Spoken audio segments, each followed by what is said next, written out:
വയനാട്ടിൽ മധ്യവയസ്കനെ വെട്ടിക്കൊലപ്പെടുത്തിയ കേസിൽ പ്രതിക്ക് ജീവപര്യന്തം തടവും 50,000 രൂപ പിഴയും ശിക്ഷ. കോളേരി സ്വദേശി MR അഭിലാഷിനെയാണ് കൽപ്പറ്റ അഡീഷണൽ സെഷൻസ് കോടതി ശിക്ഷിച്ചത്.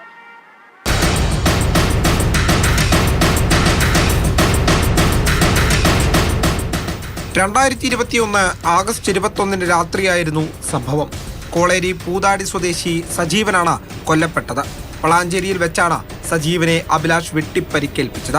തുടർന്ന് ഇയാളെ കോഴിക്കോട് മെഡിക്കൽ കോളേജിൽ എത്തിച്ചെങ്കിലും അടുത്ത ദിവസം മരണപ്പെടുകയായിരുന്നു.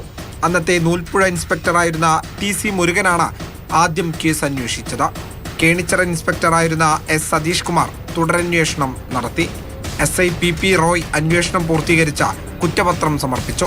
പ്രോസിക്യൂഷന് വേണ്ടി additional public prosecutor advocate ER Santhosh കുമാറാണ് ഹാജരായത്. വളരെ കൃത്യമായി പോലീസ് കേസ് അന്വേഷണം പൂർത്തീകരിക്കുകയും വളരെ കൃത്യമായി പ്രോസിക്യൂഷൻ സാക്ഷികളെ കോടതിയിൽ ഹാജരാക്കിയിരിക്കാൻ വേണ്ടി ഡിപ്പാർട്ട്മെൻറ്റിന് സാധിച്ചിട്ടുണ്ട്. അത് കൃത്യമായി പ്രസൻറ്റ് ചെയ്യാൻ പ്രോസിക്യൂഷനും സാധിച്ചിട്ടുണ്ട്. ഇതുമായി ബന്ധപ്പെട്ടുകൊണ്ട് കൃത്യമായൊരു ഒബ്സർവേഷൻ ജില്ലാ ജഡ്ജിൻ്റെ ഭാഗത്തുണ്ടായതിൻ്റെ ഭാഗമായിട്ടാണ് ഇത്രയും നല്ലൊരു വിധി ലഭ്യമായിട്ടുള്ളത്. ഇത് സ്വാഭാവികമായും ആധുനിക സമൂഹത്തിൽ ഇപ്പോൾ വർദ്ധിച്ചു വരുന്ന ചെറിയ കുറ്റകൃത്യങ്ങൾക്ക് പോലും വളരെ സീരിയസ് ആയിട്ടുള്ള ഒരു ആക്ടിവിറ്റീസിലേക്ക്, ക്രൈമുകളിലേക്ക് ആളുകൾ പോകുന്നതിന് ലഭ്യമാവുന്ന ഏറ്റവും നല്ല ഒരു സന്ദേശമായിട്ടാണ് ഞാൻ ഈ കേസിനെ കാണുന്നത്. കൽപ്പറ്റ അഡീഷണൽ ജഡ്ജി V അനസാണ് ശിക്ഷ വിധിച്ചത്.